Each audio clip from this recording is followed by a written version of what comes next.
Satu lagi wilayah strategis Ukraina di Donetsk jatuh ke pasukan Rusia. Personil militer kelompok pasukan pusat Angkatan Bersenjata Rusia berbicara tentang pembebasan pemukiman DPR Novoalexeyevka. Personil militer, dengan dukungan kelompok lapis baja, dengan cepat memasuki sabuk hutan dan menghancurkan musuh di benteng. Serangan infanteri kombinasi awak drone penyerang mengalahkan peralatan dan tenaga musuh, sehingga membantu pesawat penyerang menerobos ke depan.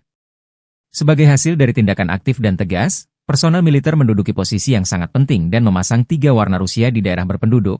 Demikian dilansir militer Rusia 1 Desember.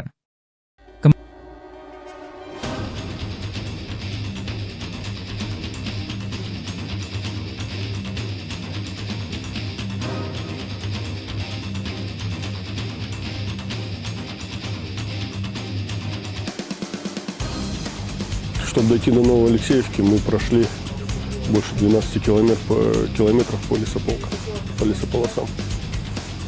Больше 12 лесополос, наверное, было у нас, прежде чем дойти до Новоалексеевки. Часть и на технике, часть прошли в пешем порядке. Бойцы прошли это в частном порядке. А уже в Новоалексеевку мы заскочили на технике. 2 танка и 2 БМП с десантом. Установили рэп, во-первых.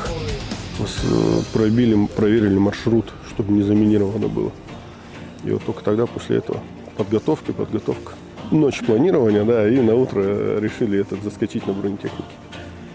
Хочу отметить всех и танкистов, кто нам помогал. 2 танка было, экипажа танка 1-2 батальона. И мои бронегруппы, и весь десант, кто туда заскочил. И минометы наши, кто прикрывал, и артиллерию полка, кто прикрывал нас. Хочу отметить всех и полностью свой десант, мотострелковый батальон, который заскочил именно на Новоалексеевку и освободили Новоалексеевку. Download Tribun X sekarang, menghadirkan lokal menjadi Indonesia.